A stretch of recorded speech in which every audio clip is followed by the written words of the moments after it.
Bat চালালেন, কিন্তু catch লুফে নিল তারকাসুর। নারায়ণ নারায়ণ। দেবতাদের মধ্যে এক এক করে যখন সবাই আউট, এদিকে 4 ওভার শেষে দেবতাদের স্কোর 32 রান। ক্রিজে আছেন শিব আর পার্বতী।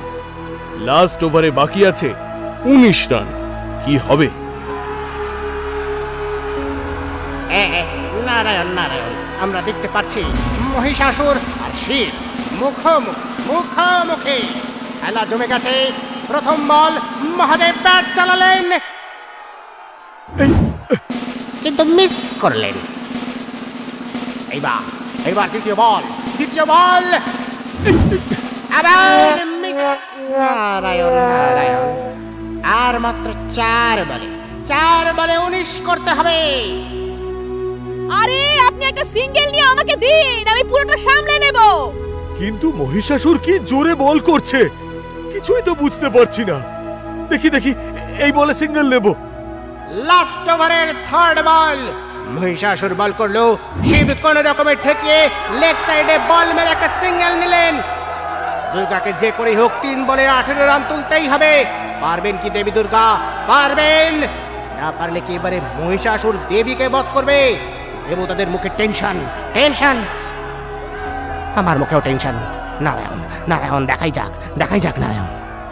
না, কিছুতেই জিততে দেওয়া যাবে না। একটা বল 1 দিলেই কেল্লা ফাতে। ছুটে এলো মহিষাসুর। দুর্গা ব্যাট চালাচ্ছেন আর সিক্সার। লং অফের উপর দিয়ে 6 নারায়ণ।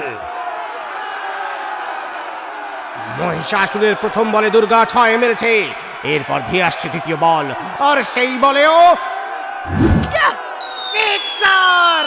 এবার লং অনের উপর দিয়ে বল বাউন্ডারির বাইরে।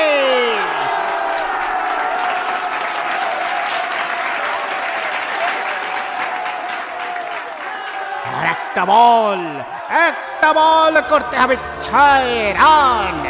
মহিষাসুর মহিষের মতো রেগে বল নিয়ে ধেয়ে আসছে। সকলের মধ্যে টান উত্তেজনা। প্রত্যেকবারের মতো এইবারেও কি দুর্গা পারবে মহিষাসুরকে বধ করতে? না, এইবারে ইতিহাস উল্টে যাবে। দেবতারা চিন্তায় বসে, আমিও চিন্তায় বসে। অসুররা ভাবছে কি হয়। বল আসতেই দুর্গা মা জোরে ব্যাট চালালো। বলটা অনেক উঁচুতে উঠল।